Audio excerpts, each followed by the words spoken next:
Abra su Biblia, por favor, en la epístola a los Efesios. Continuamos con la serie Nuestra herencia en Cristo. Le doy gracias a Dios por su fiel asistencia. Hoy nos vamos a comer otro filete. ¿Están listos? ¿Tienen hambre de la palabra? El tema se llama Redimidos por su sangre. Efesios 1, versículo 4 y 5, que ya estudiamos la semana pasada, pero lo voy a retomar. Dice que nos escogió, según nos escogió en Él, en Cristo, antes de la fundación del mundo. Fíjese desde cuándo Dios planeó todo, en su omnisciencia, para que fuésemos santos y sin mancha delante de Él. Y nos escogió en amor, habiéndonos predestinado para ser adoptados hijos suyos por medio de Jesucristo, según el puro afecto de su voluntad. Ahora, ¿para qué nos predestinó y para qué nos hizo sus hijos y para qué nos escogió desde antes de la fundación del mundo? La respuesta está en el versículo número 6. Todo esto lo hizo ¿para qué? Para alabanza de la gloria de su gracia. Es decir, que nuestra salvación fue completamente obra de Dios. Nosotros no tenemos absolutamente ningún mérito, pero para nada. Todo fue planeado desde antes de la fundación del mundo, antes de que existiéramos. Ya Dios había planeado todo. Todo lo que somos es por gracia. Todo lo que tenemos es por gracia. Todo lo que vayamos a hacer, que nos salga bien, es por gracia. Si nos sale mal, la gracia de Dios nos sostiene y nos va a ayudar a arreglar las cosas. Entonces, esta es la razón. Por lo tanto, toda nuestra alabanza es para Él, para nadie más, absolutamente, porque Él es el que en el que se originó toda lo que es la salvación. Entonces en el versículo 6, estamos allí, de Efesios 1, todo esto lo hizo para alabanza de la gloria de su gracia. Pero luego viene en la segunda parte del versículo 6, con la cual, o sea, gracia. ¿Qué es gracia? Favor inmerecido, es un regalos de Dios que no merecemos, pero que Él nos regala por amor. Con la cual, la gracia, nos hizo, a todos los que hemos creído, nos hizo aceptos en el amado. Esta palabra aceptos en el amado es Cristo. Es decir, Dios nos aceptó a través de Jesucristo. Y esta palabra aceptos, charito del griego, significa investir con honor especial. Eso significa ser aceptos. Es decir, que Dios a usted y a mí nos ve a través de Cristo, ¿sí? Y por su gracia Él nos aceptó en Cristo y nos invistió de un honor especial. ¿Por qué nos invistió de un honor especial? Simple y sencillamente porque creímos en Jesús. Aceptamos su sacrificio, creímos que Él resucitó por nosotros. Versículo 7. Entonces, nos hizo aceptos, nos invistió de un honor especial al haber creído por gracia. Versículo 7. Nos hizo aceptos en quien, o sea, en el amado, tenemos redención. Repita redención, esta palabra. Redención por su sangre, el perdón de pecados. Esta palabra redención es una palabra no muy común dentro del idioma español.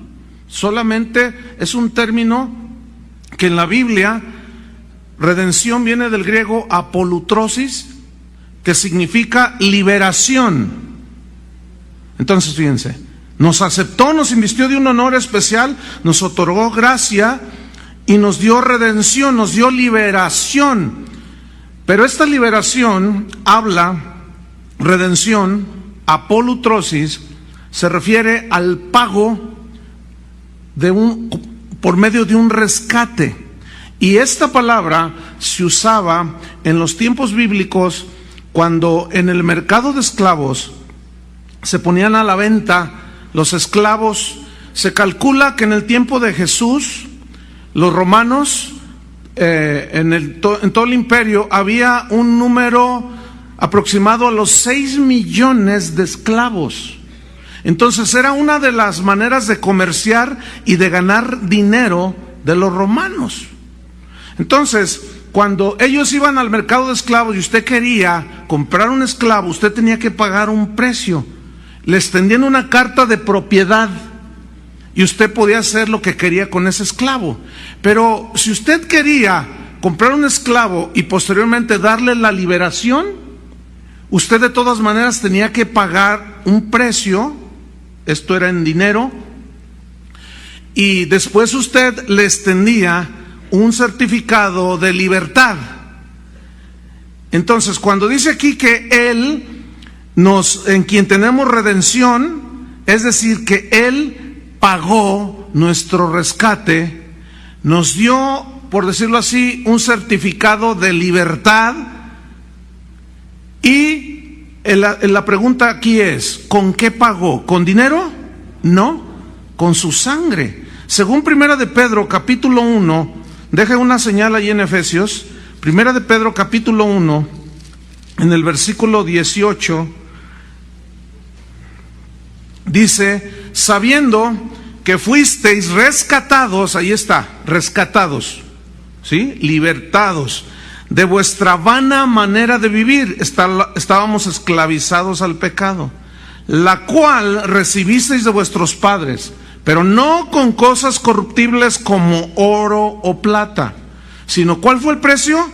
Sino con la sangre preciosa de Cristo, como de un cordero sin mancha y sin contaminación. Esta frase, sin mancha y sin contaminación, se refiere a la pureza de su sangre. Pero viene otra pregunta: ¿de qué nos libró? ¿De qué nos rescató? ¿Para qué Él pagó un precio con su sangre? Nos liberó de la esclavitud del pecado. Según Juan capítulo 8, versículo 34, dijo Jesús: todo aquel que hace pecado, esclavo es del pecado.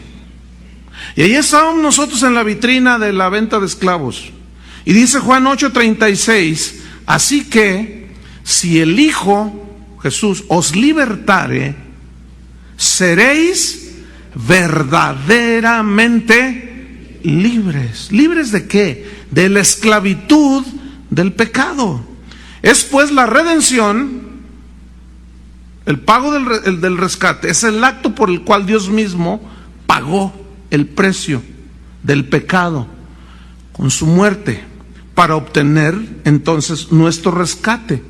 Dice Pablo a los Colosenses, no lo busquen, en el capítulo 1, versículo 13 y 14, que Cristo nos ha librado de la potestad, del dominio de las tinieblas, de Satanás, de los espíritus inmundos, nos ha librado de la potestad de las tinieblas y nos ha trasladado, nos llevó al reino de su amado Hijo, Jesús, en quien tenemos redención, rescate, libertad, por su sangre, el perdón del pecado.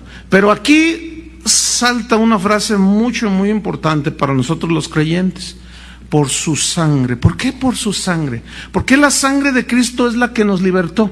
Porque es en la sangre donde se transmiten todos cuando se va a formar un nuevo ser, se transmiten todos los genes que van a caracterizar a la persona que van a ser, al bebé, que va a traer todos los rasgos físicos, intelectuales, de todos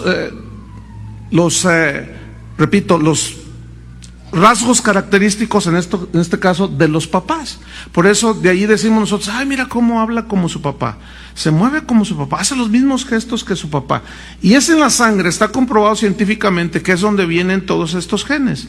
Ahora, ¿por qué la sangre de Cristo? ¿Por qué Cristo tuvo que nacer de una virgen? No por relación sexual, porque si hubiera sido por relación sexual, la sangre de Cristo hubiera nacido contaminada con el pecado. Por eso tuvo que ser un nacimiento sobrenatural. Es decir, Dios mismo puso su semilla en el vientre de María y el santo ser que nació se llamó Jesús. Por eso su sangre, él no tenía la naturaleza pecadora que nosotros heredamos de nuestros padres. Por eso es que desde el Antiguo Testamento, recordemos la figura del cordero inocente que era sacrificado.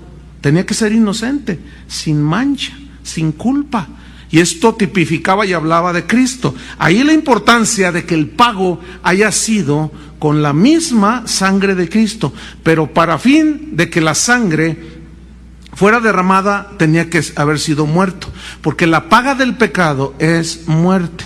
Y la justicia de Dios demandaba que todo el que peca merece la muerte. Entonces tú y yo merecíamos esa muerte, pero Cristo pagó el rescate, murió en nuestro lugar y así obtuvimos la redención, la liberación de la esclavitud del pecado por la sangre de Cristo. Ahora vamos a Hebreos capítulo 9, dejen una señal ahí en Efesios. Vamos a leer unos pasajes de Hebreos. El primero en el capítulo 10, versículo 4, Hebreos 10:4 dice: porque la sangre de los toros y de los machos cabríos no puede quitar los pecados. Yo quiero que noten esto. No puede quitar los pecados. La sangre de los animales inocentes que eran sacrificados no pueden quitar los pecados. Capítulo 10 del mismo Hebreos, pero en el versículo número 10. En esa voluntad somos santificados. Santificados aquí significa que somos limpiados mediante la ofrenda del cuerpo de Jesucristo, hecha una vez para siempre. Ahora, vamos al capítulo 9 de Hebreos, atrasito, en el versículo 12, 9:12. Vamos desde el 11, 9:11. Pero estando ya presente Cristo, sumo sacerdote de los bienes venideros, o sea, riquezas espirituales, por el más amplio y más perfecto tabernáculo no hecho de mano, es decir, no de esta creación, y no por sangre de machos cabríos, ni de becerros, sino por su propia sangre, entró una vez para siempre en el lugar santísimo, habiendo obtenido, escucha esa frase, obtenido para nosotros, ¿qué? Eterna redención, eterno rescate. Por eso es que los hijos de Dios no pueden perder la salvación. Es imposible, porque la magnitud de la obra de Cristo es de tal manera que todo lo hizo perfecto. ¿Tú crees que murió en la cruz para que luego allí por algunos errores tú y yo otra vez nos volvamos a ir? Eso no es concebible bíblicamente. Entonces, ¿cuál fue el resultado de ese rescate? Vamos a Efesios. En el versículo 7 estamos estudiando. Es decir, Dios nos aceptó en el amado. ¿Por qué? Porque Él pagó con su sangre. Tenemos redención, rescate por su sangre. ¿Y cuál fue el resultado de ese rescate? El perdón de pecados. ¿El perdón de qué? Pecados. La palabra perdón aquí, apiemi del griego, significa enviar lejos. Fíjese. Cristo perdonó mis pecados. Cristo envió lejos, es una expresión metafórica, envió lejos mis pecados. Eso es lo que significa. Significa cancelar toda deuda que tengas con alguien. En Levítico 16, no lo busquen, del versículo 7 al 10, ahí habla sobre el día de la expiación. En hebreo es el Yom Kippur. Y este día de la expiación era un día que celebraban el pueblo judío, donde el sacerdote tomaba 2 machos cabríos, uno los sacrificaba, tenían que ser sin mancha, no tenían que tener defecto, ni tuertos, ni cojos, ni tenían que ser totalmente limpios, que simbolizaban, repito, a Cristo. Entonces, uno de esos machos cabríos se sacrificaba, la sangre era derramada, y esa sangre cubría los pecados, según en Hebreos, como acabamos de decir. No puede quitar los pecados. Todo apuntaba hacia Cristo solamente. Y al otro macho cabrío, el sacerdote le ponía las manos encima, hablando o simbolizando de que los pecados de la gente eran depositados en ese animalito, y una vez que se le imponían las manos y simbólicamente los pecados de todo Israel eran puestos en ese macho cabrío, se le llevaba fuera de la ciudad y se le soltaba, pero que se fuera lejos. Esa es la fiesta del Yom Kippur. Ahora, ¿cómo se entiende eso para nosotros hoy? Cristo Jesús en la cruz, el Cordero de Dios que quita los pecados del mundo. La sangre de los animales no podían quitar, nada más hablaban de Cristo. Pero ahora Cristo, el Cordero de Dios que quita el pecado del mundo, cuando Él muere en la cruz, perdonó nuestros pecados. Y de ahí todas esas expresiones de que Dios echó a lo profundo de la mar nuestros pecados. Es una metáfora que habla de que los olvidó, los mandó lejos, lejos, lejos, donde nadie más se acordara de ellos. Él ya no se acordará, es una promesa de Él, ya no me acordaré de vuestros pecados, de vuestros delitos y de vuestras transgresiones. Porque la sangre de Cristo quitó, borró todo, ya no hay nada. Entonces cuando alguien acusa a Satanás o algo, Dios te ve a ti, Dios ve al cristiano a través de la sangre de Cristo, y lo ve puro y sin mancha, según la Biblia. ¿Cómo te ve Dios? Puro y sin mancha. Entonces, fíjate, vamos a ver 3 versículos rápidamente. Pon una señal allí en Efesios y vamos a 1 de Juan 2:12. 1 de Juan 2:12. Dice así: os escribo a vosotros, hijitos. Ese hijitos es una palabra muy tierna. A los hijos de Dios, a los nacidos de nuevo, os escribo porque vuestros pecados os han sido perdonados por su nombre. Ya fueron puestos en Cristo y fue lejos. La muerte se llevó todo, la muerte de Cristo. Ahora vamos a Colosenses 2:13. Colosenses 2, versículo 13. Dice: soportándoos unos a otros. Escuchen esto, es muy importante para la vida cristiana. Soportándoos unos a otros y perdonándoos unos a otros, si alguno tuviere queja contra otro, de la manera que Cristo os perdonó, o sea, saldando la deuda, perdonando, así también hacedlo vosotros. Es decir, el perdón que nosotros hemos recibido de que nos disculpó, absorbió Él la paga, que es la muerte, nosotros absolvemos al que nos ofende. Si alguien que dice que es cristiano y vive en amargura constante contra alguien, quien sea, es que usted no sabe, pastor, que mi papá me abandonó, me tiró un baldío, y por la gracia de Dios me salvé, pero tengo mucha amargura contra mi padre. Oiga, ¿usted tiene a Cristo en su corazón? Por supuesto. ¿Sus pecados han sido perdonados? Claro que sí. ¿Lo cree de verdad? Sí. ¿Por qué fueron perdonados? Por gracia. De igual manera, perdone a su padre. Eso es el cristianismo, hermanos. Es perdonar, es saldar la deuda, es mandar lejos cualquier ofensa. Efesios 4, vamos a la misma epístola, pero en el versículo 33, Efesios 4:32.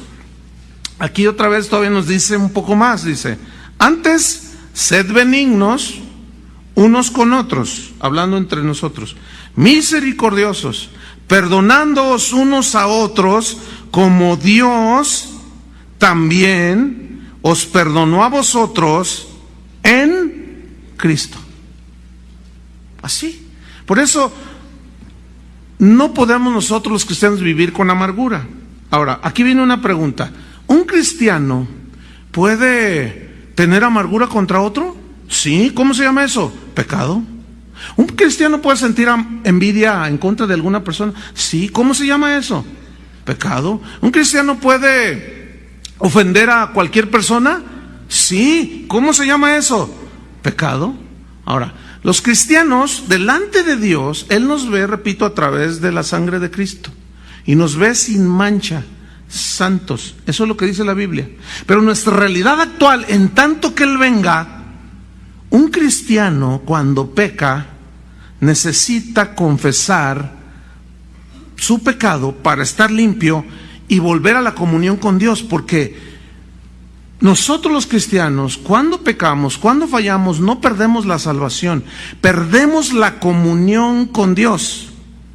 Pero cuando perdemos la comunión y confesamos nuestros pecados, escuche bien, los cristianos no recibimos el perdón de la redención, porque esa se recibe una sola vez para siempre.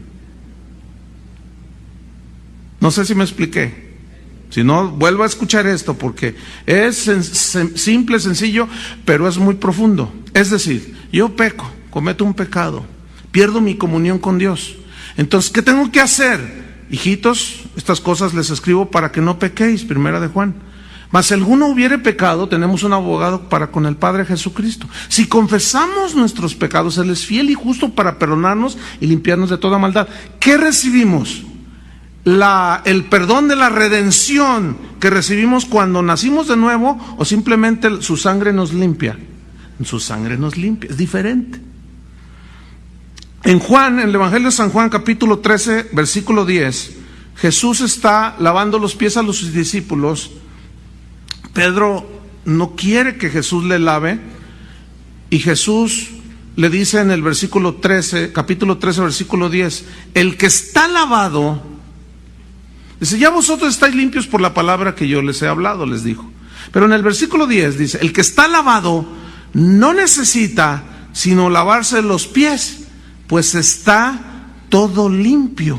¿Cómo está un cristiano? Todo limpio. Pero necesita lavarse los pies, las manos o lo que ensuciamos cuando pecamos. ¿Estamos? Ahora, la palabra que Jesús usó, el que está lavado, esa palabra lavado significa en el griego, logúo es la palabra, significa bañado totalmente, limpio totalmente. Entonces dice, el que está limpio, bañado totalmente, ya por la sangre de Cristo, por medio de la fe, por gracia, no necesita volverse a bañar todo, porque está limpio, sino necesita lavarse los pies, puesto que todo está limpio, dijo. Y aquí la palabra lavarse es distinta a lavado. Aquí la palabra lavarse es nipto, que significa limpiar las manos, literalmente, lavarse las manos, lavarse los pies o la cabeza. Y las manos, los pies y la cabeza, con los pies corren al mal, con las manos podemos hacer cosas que no se debe, y en la cabeza es donde está nuestro pensamiento, nuestra voluntad, nuestro raciocinio, y es donde pecamos de pensamiento, palabra, omisión, de obra, con las manos, con los ojos. ¿Están entendiendo? Entonces, estamos limpios bíblicamente, desde el punto de perspectiva de Dios, estamos limpios y sin mancha, pero nos ensuciamos. Pero como estamos limpios, no volvemos a bañarnos. Es como un ejemplo que les puse en alguna ocasión. Tú te bañas y estás todo limpio, pero luego pasa el camión que recoge la basura ahí en tu barrio. Entonces tú tomas la bolsa de basura y la llevas y te vuelves a bañar todo. No, porque estás limpio, te lavas las manos solamente. Eso es lo que Jesús dijo aquí. En Juan 13, versículo 10, en el mismo versículo dijo, y vosotros estáis limpios. Y aquí limpios es otra palabra distinta a logúo y a nipto. Es una palabra katsaros del griego, que significa puros. Fíjate qué tremendo. ¿Cómo estamos? Puros. Significa sin contaminación, sin pecado, porque estamos todos limpios. Pero Jesús dijo ahí en ese mismo versículo, aunque no todos. ¿Con quiénes estaba ahí? Con sus 12. ¿A quién se refirió Jesús cuando dijo, aunque no todos están limpios? A Judas, porque él nunca se convirtió. Algunos cristianos han malentendido y han dicho y han enseñado que Judas perdió la salvación. No se puede perder algo que nunca tuvo. Él nunca fue salvo, él nunca se convirtió. Por eso Jesús dijo, no todos estáis limpios totalmente. Volvamos a Efesios capítulo 1, versículo 7. Entonces, nos aceptó en Cristo, nos ve a través del amado. Tenemos redención, en quien tenemos redención por Cristo, por medio de su sangre, el perdón de pecados. Fíjate esta frase, según, digan todos según. Pues esa palabra es muy importante aquí. Según, dice, las riquezas de su gracia. Mira, déjame con un ejemplo ilustrarte según las riquezas de su gracia. Tenemos un hombre que es millonario, tiene $1,000 millones, es riquísimo el hombre. Entonces, tú vas y le pides una ayuda y te da 20 pesos. Eso es una miseria, ¿no? Eso es algo que te dio, pero es algo $20, que son para la riqueza que tiene. Pero si ese millonario te da $10 millones, él te dio según las riquezas que él posee. Ahora, ¿qué tan rico es Dios en amor? ¿Qué tan rico es Dios en gracia? ¿Qué tan rico es Dios en poder y en misericordia? ¿Qué tan rico es? Escuchen bien, Él nos dio a cada uno de nosotros según las riquezas de su gracia. Qué tremendo es esto. Eso nos dio Dios, casi nada, según las riquezas de su gracia. Eso significa abundante perdón, abundante gracia, abundante misericordia, todo, porque es un Dios abundante. A eso se refirió Cristo cuando dijo, yo he venido para que tengan vida y vida en abundancia. Eso se refería no a tener muchos carros, ni muchas casas, como algunos que medran falsificando la palabra de Dios y dándole otra interpretación. Nada que ver, hermanos, para nada. Entonces, Dios nos perdonó según las riquezas de su gracia. Fíjate, perdón según las riquezas de su gracia. Por eso olvidó todas nuestras transgresiones. Es tan abundante el perdón que no se acuerda más. Y cuando el acusador de los cristianos, que es Satanás, viene, no, mira que el Señor te mira no como culpable, porque ya pagó Cristo por nosotros, y te mira a través de Cristo. Y Satanás puede decir, sí, pero mira lo que hizo ayer. Y el Señor dice, ¿qué? ¿Qué hizo? Yo no veo nada. ¿Por qué? Porque su sangre sigue aplicándose a nosotros. Ya estamos limpios, a veces nos ensuciamos, por eso tenemos que confesar, porque repito, el pecado corta la comunión con Dios, pero no nos pierde la salvación, y la recuperamos cuando confesamos nuestros pecados. Y otra vez estamos en comunión con Cristo. Por eso, a eso se refería Pablo cuando dijo, ¿quién nos separará del amor de Dios? ¿Quién? Esa palabra, ¿quién nos separará? Significa que es literalmente imposible que nada nos aparte del superabundante perdón que Él nos dio. No hay nada que rebase el perdón de Dios. No hay nada que rebase la misericordia de Dios. Por eso dice que nos perdonó según las riquezas de su gracia. No hay pecado, pues, que rebase la grandeza de su perdón. No hay. Algunos cristianos preguntan, oiga, pastor, ¿y el pecado imperdonable? Ese no lo cometen los cristianos. Es imposible. No puede un cristiano que tiene al Espíritu Santo blasfemar contra el Espíritu Santo. Eso es imposible, porque por naturaleza es imposible. Como así por naturaleza el hombre es pecador, así el que es nacido de nuevo por naturaleza es imposible que blasfeme contra su Señor, porque nadie puede llamar a Jesús Señor sino por el Espíritu. Entonces Dios no puede maldecirse a sí mismo que está dentro de nosotros. Eso es imposible. Los que cometen el pecado imperdonable de la blasfemia contra el Espíritu Santo son los que resisten continuamente al Espíritu Santo. Y llega tanto a blasfemar al mismo Espíritu que ya no hay remedio para ellos. Ese es el pecado imperdonable. Pero los cristianos no cometen ese pecado. Oiga, pero yo conocí a uno que yo lo oí blasfemar con mis propios oídos y yo lo vi todo lo que dijo. Blasfemó contra el Espíritu Santo. Es que nunca fue cristiano. ¿Están entendiendo? De otra manera, 7 veces cae el justo y vuelve a levantarse. Entonces, versículo 8. En quien tenemos redención, el perdón de pecados según las riquezas de su gracia. Versículo 8. Estas riquezas esta gracia según sus riquezas, ¿sí? Fíjate. ¿Las hizo qué? No, ya allí ya se pasó el Señor. O sea, en otras palabras, no te mediste, Señor. No solo fue un perdón así, no, fue un super mega recontra perdón, por decirlo de una manera. Fíjate, todo eso lo hizo, ¿qué? Sobreabundar para con nosotros. ¿Quiénes son nosotros aquí? Los creyentes, los cristianos. Ahora fíjate, lo hizo sobreabundar, es decir, rebasó cualquier medida de perdón, de gracia, de amor para con nosotros. Pero luego dice, en toda ¿qué? Sabiduría e inteligencia. Así fue, en toda sabiduría e inteligencia. Dice la Biblia que Cristo es poder de Dios, sabiduría de Dios. Cristo tuvo a bien, Dios el Padre tuvo a bien que por medio de Cristo tuviésemos la salvación. Pero para los que se pierden, esto es locura.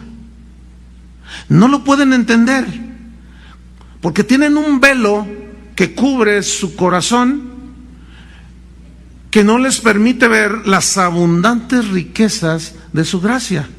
Por eso tú háblale esto a alguien sin que haya recibido perdón y se te queda viendo así. ¿Qué? ¡Ay, no, hombre! Dicen. Ay, ¿a poco hablas con Dios tú? Ay, sí, te crees muy santo, ¿verdad? O sea, no, mira, por más que le quieras explicar, no va a entender. Es imposible. ¿Por qué? Porque está muerto espiritualmente.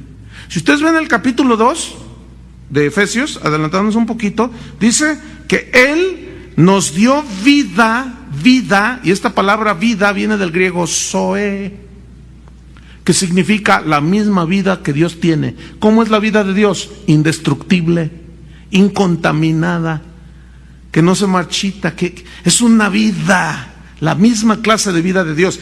Él os dio vida a vosotros cuando estabais muertos. ¿Cómo estábamos? Muertos. ¿En qué? En vuestros delitos y pecados. Así estábamos, muertos. ¿Qué hace un muerto? No reacciona a nada. Ahora leía una nota trágica en el periódico de que ayer, el día del amor y la amistad, pues una persona iba a ir a ver a su novia, no sé, y llegó allí, y a una sobrina de la novia llegó y se estacionó y no se fijó que se estacionó arriba de un niñito y lo mató. Entonces la novia del que le llevaba sus globos y todo, pues agarró al niño y le hablaba, decía, le clamaba, ahí decía en el periódico, le hablaba al niño, pero desgraciadamente, dice la nota, el niño ya no reaccionó, estaba muerto. Un muerto físico ya no tiene reacción de nada. Le hablas, no oye. Lo tocas, no siente. No ve, porque está muerto. Escuchen bien. El muerto espiritual no oye a Dios, es imposible. No ve las cosas espirituales, no siente las cosas de Dios, no siente el Espíritu de Dios porque está muerto. Entonces, escúchame bien, ¿qué tiene que hacer un muerto? Cuando viene la predicación del Evangelio de que Cristo murió por él, escúchame bien, ahí está la luz de Dios, viene la iluminación, y ahí es donde la persona decide si cree o no. Ahora, Dios ya sabe quién va a creer y quién no. Pero a todos les da la oportunidad de que se les presente el mensaje del Evangelio. Pero no todos lo aceptan. Muchos lo rechazan. La Biblia profetiza, no es de todos la fe. ¿Es para todos? Sí, pero no todos van a creer. Entonces, es imposible, escúchenme bien, que tú quieras que un muerto espiritual cambie. Pues no, está muerto, no te entiende. Es imposible.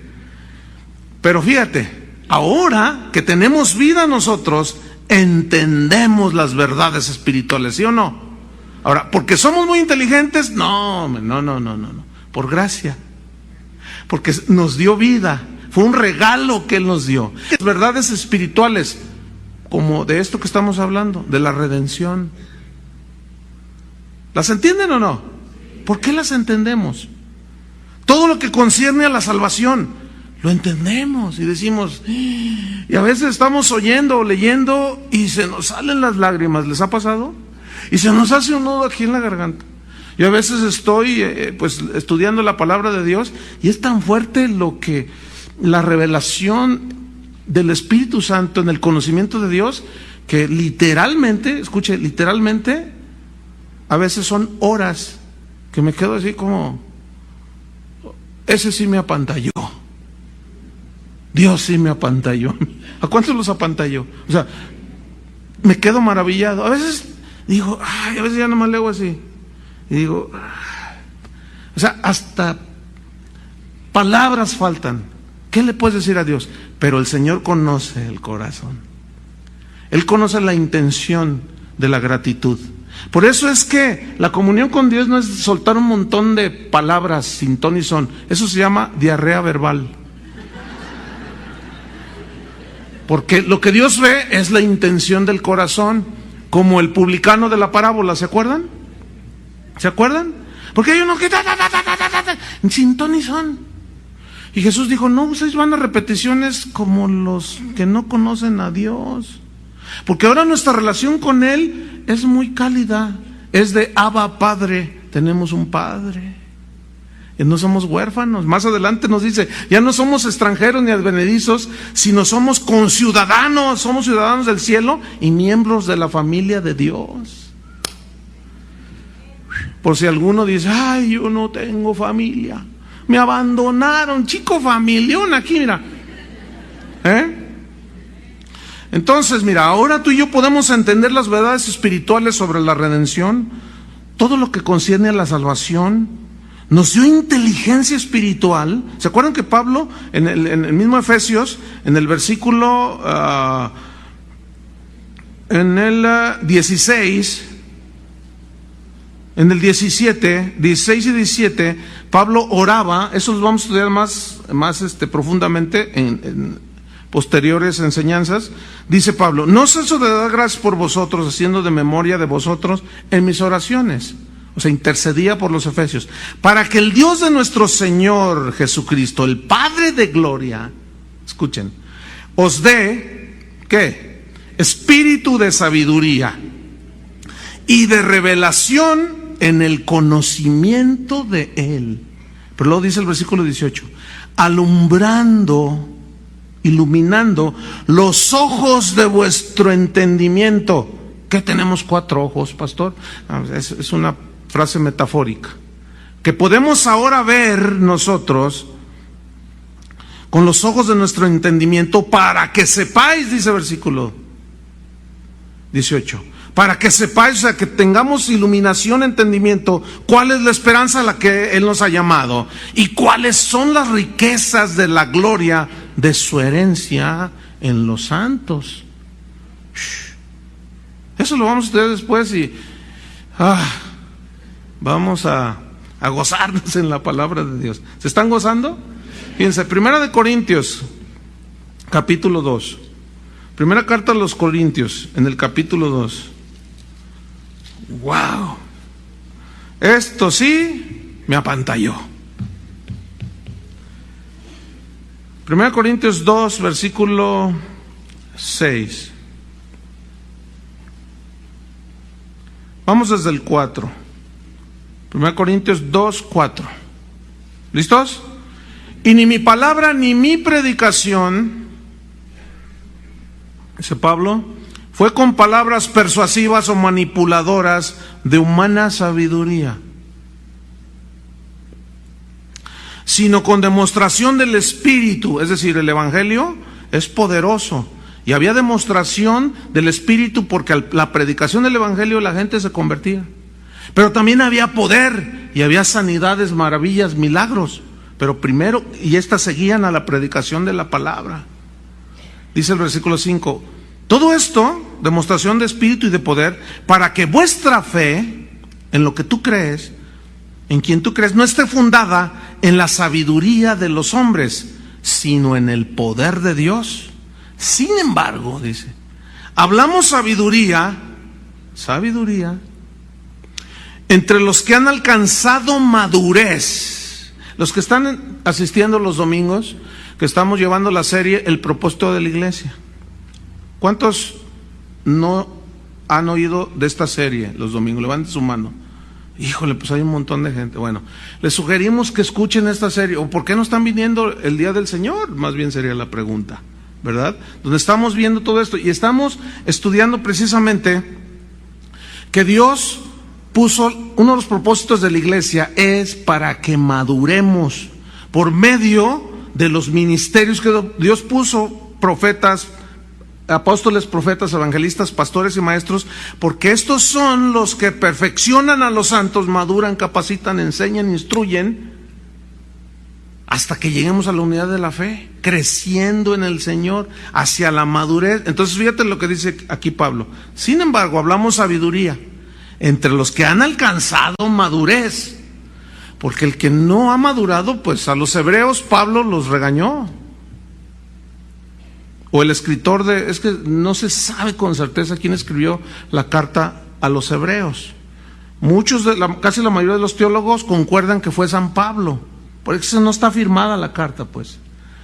Todos casi apuntan a que fue Pablo. Vamos a establecer o a creer que fue Pablo. Pero pudo haber sido, algunos dicen que Apolos, inclusive hay quien dice que fue escrito por Priscila. Pero en fin, no, eso lo dejamos hacia un lado. Pero allí el escritor a los hebreos dice, ¿cómo es posible que debiendo ustedes de ser ya maestros, todavía se les tenga que enseñar como si fueran niños? A los mismos corintios, en el capítulo 3, si pones tus ojos ahí, fíjate lo que les dijo.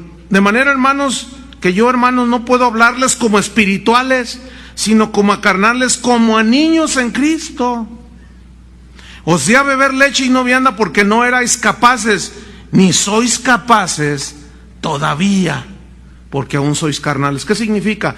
Que están más metidos, aunque son nacidos de nuevo ya, pero no buscan las cosas de arriba donde está Cristo sentado a la diestra, sino están todavía acá con los ojos aquí en la tierra, siguiendo la corriente todavía de este mundo. Y Pablo dice, no. Por eso él rogaba que Dios nos diera revelación, espíritu de sabiduría y de conocimiento de Él, para que sepamos lo que nos ha dado. Entonces, una vez que nosotros sabemos, eso nos alimenta. ¿Esto les está alimentando? Eso nos alimenta y nos hace madurar, hermanos. Porque tú pisas sobre esta tierra como peregrino y extranjero, sabiendo que nuestra ciudadanía está en los cielos, de donde esperamos a nuestro Señor Jesucristo. Y debo decirles una buena noticia: hoy está más cerca su regreso que ayer, y mañana estará más cerca, y cada vez nos acercamos más y más y más. Pero al entender esto, vamos otra vez allí en 1 Corintios 2. Sin embargo, versículo 6, hablamos sabiduría entre los que han alcanzado madurez, y sabiduría no de este siglo, aquí significa no de este mundo, ni de los príncipes de este siglo. No se refiere a una centuria de años, a 100 años, no. Aquí siglo es mundo, otra vez.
que perecen, dice. Más, versículo 7, hablamos sabiduría de Dios en misterio. Esta palabra, misterio, es una palabra griega, musterión, que significa secreto. Hablamos sabiduría de Dios en secreto. ¿Por qué en secreto? Fíjate, dice, la sabiduría ¿qué? Oculta. ¿Oculta para quiénes? Para los muertos. Dice, la cual, sabiduría en misterio, Dios, aleluya, ¿qué hizo? Predestinó antes de los siglos para nuestra gloria. La que ninguno de los príncipes de este siglo conoció. Versículo 8. Porque si la hubieran conocido, nunca habrían crucificado al Señor de gloria. Antes bien, como está escrito, cosas que ojo no vio, ni oído oyó, ni han subido en corazón de hombre, son las que Dios ha preparado para los que le aman. Mira, recibí un correo de alguien de aquí y decía, pastor, Dios me ha enriquecido, me ha bendecido tanto. Dice, yo quiero decirle una cosa, pastor. Usted nos enseña, nos habla, nos predica la palabra de Dios, pero quiero decirle que Dios me ha bendecido mucho más de lo que usted ha enseñado. Eso yo lo entiendo, lo sé, porque mientras yo hablo esto, Dios a cada uno le está repartiendo, le está dando, le está fortaleciendo, lo está edificando, lo está haciendo crecer, lo está haciendo cada vez más a la imagen de Jesús. Eso es tremendo, hermanos. Ese es el mayor milagro que puede ser, que una persona cada vez sea como Cristo. Entonces dice, estas cosas son las que Dios ha preparado para los que le aman. Ahora, ¿quiénes son los que le aman? Los que recibieron la abundante riqueza de su gracia, el perdón, la redención según las riquezas de su gracia, que sobreabundó en nosotros. Por eso dice el versículo 10, que estas cosas, pero Dios nos las reveló a nosotros. No porque seamos iluminados, nosotros no somos ningunos iluminados ahí raros. Que no, me cayó una pepita de 16 millones de pesos y todas esas payasadas que no tienen nada que ver, hermanos. Todas esas vanidades. ¿Tú crees que Dios está interesado en mandarnos kilos de oro así? Los kilos de oro que nos quiere mandar son las abundantes riquezas de su gracia que están destinadas para nosotros. Es esto. Respiren hondo, porque algunos se me están atragantando. Tomen un poquito de agua. Se les atoró aquí el bistec. Pero Dios nos la reveló a nosotros por el Espíritu. ¿Cómo es posible que independientemente del nivel intelectual, social y económico de los que estamos aquí, cómo es posible que entendemos lo mismo? Porque esto es espiritual, hermanos. ¿Entienden? Y Dios nos lo reveló por el Espíritu, porque el Espíritu todo lo escudriña, aún lo profundo de Dios. O sea, el Espíritu Santo mismo es uno con Dios, Dios Padre, Dios Hijo, Dios Espíritu Santo. Y ese mismo Espíritu, ¿dónde mora? En nosotros. Nos dio las arras del Espíritu. Arras es la garantía de que somos de Él. Y a los que somos de Él, a los que amamos a Él, nos revela todas estas cosas que ojo no vio, ni oído yo. Estas son las riquezas, hermano. Mira, estas te las llevas en tu corazón, ¿verdad? Y cuando te duermas, ponlas abajo de la almohada si puedes. No, esas riquezas se guardan en el corazón. Esto nadie te lo puede quitar. Por eso Jesús dijo, no se dejen engañar por las riquezas. Pablo le decía a Timoteo, esas son inciertas. Pero estas riquezas, ¿quién no las quita, hermanos? ¿Quién no las quita? Absolutamente nadie. Vámonos sobre el final. Vamos a Efesios para terminar. Efesios 1. Entonces, nos dio el perdón según las riquezas de su gracia, que hizo sobreabundar para con nosotros, ahí está, en toda sabiduría e inteligencia, dándonos a conocer, ve qué frase, dándonos a conocer el misterio de su voluntad. El misterio, otra vez, musterión, el secreto de su voluntad. ¿Cuál era el secreto de su voluntad? ¿Saben cuál era el secreto de su voluntad? El sacrificio expiatorio de Cristo, el cual murió desde antes de la fundación del mundo. Ese era el secreto que Dios tenía guardado. Cristo, sabiduría de Dios. Y lo manifestó hace 2000 años. Y a nosotros nos los dio a conocer. Y para nosotros ya no es un misterio. Para los que están muertos sin Cristo, es un misterio. No entienden nada. Por eso hay que llevarles el Evangelio y predicarles el Evangelio de la paz. ¿Qué es el Evangelio de la paz? De la reconciliación entre Dios y el hombre. Hacer las paces. ¿Cuántos ya hicieron las paces con Dios? Tenemos paz, porque recibimos el Evangelio de la paz, dándonos a conocer el misterio de su voluntad. Versículo 9, según, y este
según, otra vez es muy importante, según su beneplácito.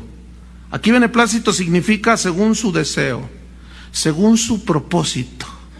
O sea, Él, porque quiso, porque le dio su gana, te escogió a ti desde antes de la fundación del mundo, en base a su conocimiento que Él ya sabía que tú le ibas a recibir. Y te reveló todo y te dio todo y nos hizo inmensamente ricos. Porque el reino de Dios, ¿en qué consiste? No es comida ni bebida, sino gozo, justicia y paz en el Espíritu Santo. Y eso son riquezas espirituales, hermano. Nos da a conocer pues el misterio de su voluntad, que es el sacrificio redentor de Cristo según su beneplácito, según su deseo. Yo no puedo pensar, porque estaría cometiendo un gravísimo error, que lo que yo he recibido de Cristo, la revelación de la palabra, es porque yo sea alguien especial. Jamás. ¿Saben de dónde viene la palabra humildad? De humos, que significa literalmente con los pies en la tierra. O sea que no se te vuela la cabeza. Cuando tú llegues a pensar, es que Dios me usa a mí, porque ¿tú qué? ¿Tú qué? Es que yo ya me merecía. ¿Tú sabes qué merecías tú? El infierno. Eso es lo que merecías. Yo hablo en lenguas porque tú hablas en lengua por gracias. Y cállate la boca y amárrate la lengua. Para no decir tontería y media, hermanos. Absolutamente nada es de nosotros. Todo es por gracia. Así es que los logros que tú tengas, aún en tu trabajo, en tu profesión, son por gracia. Porque Dios te da la vida y te da la sabiduría. Porque ese es su beneplácito, su deseo y su propósito. El cual, o sea, según su beneplácito, estoy en el versículo 9. El cual, beneplácito, misterio, se había propuesto en sí mismo. Qué tremendo es el Señor. Es que Dios, hermanos, es tan grande, no lo podemos, rebasa todo entendimiento. Su amor rebasa todo entendimiento.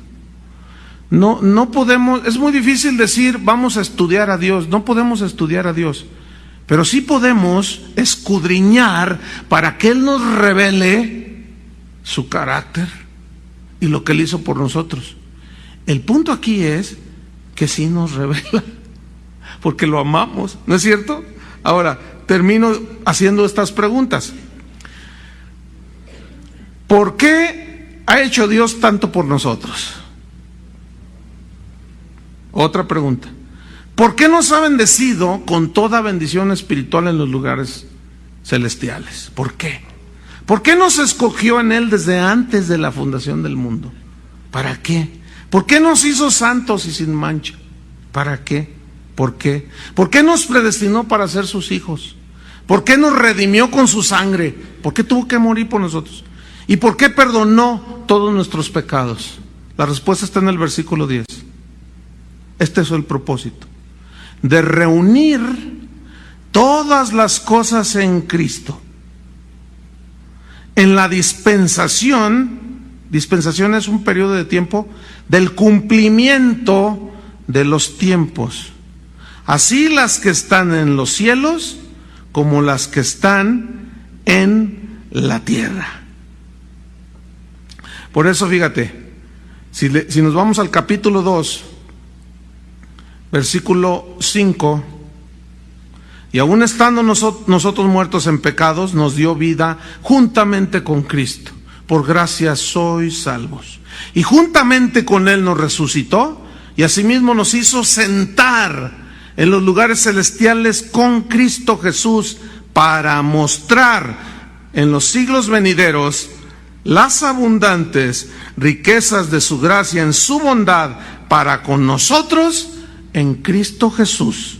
Porque por gracia sois salvos por medio de la fe, y esto no es ni de ustedes no es nada, todo es de Dios, y esto no de vosotros, pues es un regalo y es un don de Dios.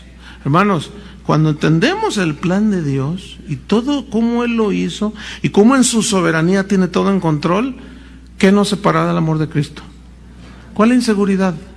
¿Tribulación? Nah, dice Pablo. ¿Angustia? No, no. Estamos angustiados, pero no desesperados, decía, ¿se acuerdan? Como empobrecidos, pero poseyéndolo todo. O sea, no, nada nos separará del amor de Dios. Ni ángeles, ni aunque se me aparezca Moroni. Ni principados, ni potestades, ni aunque venga el profeta, quién sabe qué, y me diga. No, para mí Cristo es mi fundamento. Para mí Cristo es mi todo, es mi redención, es mi paz, es el Señor, es el que está sobre todo nombre, y en su nombre, ante ese nombre, se doblará toda rodilla. ¿Saben qué significa eso? Dice en Filipenses, los que están arriba en el cielo, todos los redimidos, que ya están allá, los que están en la tierra, redimidos y no redimidos, todos un día, los que están debajo de la tierra, todos un día, se postrarán delante de Dios, unos en eterna adoración y otros ya no hay remedio, se postrarán.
Pero ya no hay remedio para ellos, porque dejaron pasar el tiempo de la visitación de Dios, que Dios vino al mundo a salvar a los pecadores, pero los hombres amaron más las tinieblas que la luz. Pero todos los que hemos abrazado la luz de Cristo, la luz de Dios, estas cosas, hermanos, son nuestras riquezas. Por otro lado, Dios nos da las cosas aquí en la tierra en abundancia, le dijo Pablo a Timoteo, para que las disfrutemos, pero en su medida, en su lugar, ¿entienden? Poniendo nuestra mente y mirada en Cristo. Colosenses 3:1, buscando las cosas de arriba, donde está Cristo sentado a la diestra del Padre. ¿Y dónde estamos nosotros sentados? Con Cristo. Busquemos las cosas de arriba. Estas riquezas, hermano, que son las que nos fortalecen. Ahorita todo se siente como Popeye, ¿verdad? No, sí se siente así todo. Porque hemos comido el pan de la vida. A esto se refirió Pedro cuando dijo, solo tú tienes palabras de vida eterna. Somos inmensamente ricos. ¿Cuántos le quieren dar gracias a Dios? Pónganse de pie. Ahorita le damos un aplauso. Vamos a agradecerle a Él. Levanta tus manos a Él. Todo esto, hermano, para alabanza de la gloria de su gracia. Por eso nuestra alabanza y gratitud son siempre para Él. A nadie más le vamos a atribuir absolutamente nada. A nosotros ningún cantante, ningún predicador nos toca con sus dones. No, a nosotros el Espíritu de Dios toca nuestro espíritu, nuestro corazón, y nosotros le damos toda la gloria al que hizo todo, a nadie más. Lo demás, hermanos, es puro rollo. Pero es Cristo en nosotros la esperanza de la gloria. Es Cristo en nosotros poder de Dios, salvación de Dios. Por eso, si Él entregó todo, nosotros ahora vivimos para Cristo. Por eso la gente de afuera dice, oye, ¿qué tanto haces en la iglesia? ¿Qué tanto? Ay, ¿no te aburres? No, fíjate. ¿Se aburren? Ay, pues, tampoco me griten. Yo sé que no se aburren. Y dicen que somos los cristianos bien aburridos, que no vamos a fiestas, ¿no? Pues yo me aviento como 10 a la semana. Yo soy bien fiestero. Pero la fiesta del gozo de Dios. Con tus manos levantadas. Señor, gracias. Porque nos predestinaste para ser tus hijos por medio de Cristo. No había otro. Y nos hiciste santos y sin mancha delante de ti. En amor nos predestinaste, según el puro afecto de tu voluntad. Y todo lo hiciste para alabanza de la gloria de tu gracia. Y nos aceptaste en el amado Señor, en Cristo, en quien tuvimos nuestra redención, nuestro rescate por su sangre, el perdón de nuestros pecados, según las riquezas de tu gracia, Señor, que hiciste sobreabundar para con nosotros con sabiduría e inteligencia, y nos diste a conocer el misterio de tu voluntad, Cristo en la cruz, según tu beneplácito, el cual te habías propuesto en ti mismo, de juntar y de reunir en Cristo Jesús todo lo que tú hiciste. Por eso tu palabra dice de una manera contundente, Él es la imagen del Dios invisible, el primogénito de toda creación, porque en Él fueron creadas todas las cosas, las que hay en los cielos y en las que hay en la tierra, visibles e invisibles, sean tronos, sean dominios, sean principados, sean potestades. Todo fue creado por medio de Él y para Él. Pero un día se perdió el hombre, por eso vino a rescatar lo que se había perdido. Y Él es antes de todas las cosas, y todas las cosas en Él subsisten. Y Él es la cabeza del cuerpo, que es la iglesia. Y tú y yo somos parte de la iglesia. Gracias te damos, Señor. No tenemos con qué pagar. No hay nada que hacer. Simplemente darte gracias, Señor. Y amarte cada día y seguirte cada día con todo nuestro corazón, Señor. Gracias por repartir el pan de la vida que nos alimenta, Señor, que nos nutre, para ya no ser como niños fluctuantes por doquiera, que son lanzados por todos lados por todo viento de doctrina, que surge por allí. Gracias, Señor, por revelarnos los misterios, los secretos, según tu voluntad, Señor. En el nombre de Jesús, nuestro eterno agradecimiento, Señor. Amén. Ahora sí, denle un aplauso fuerte a Dios.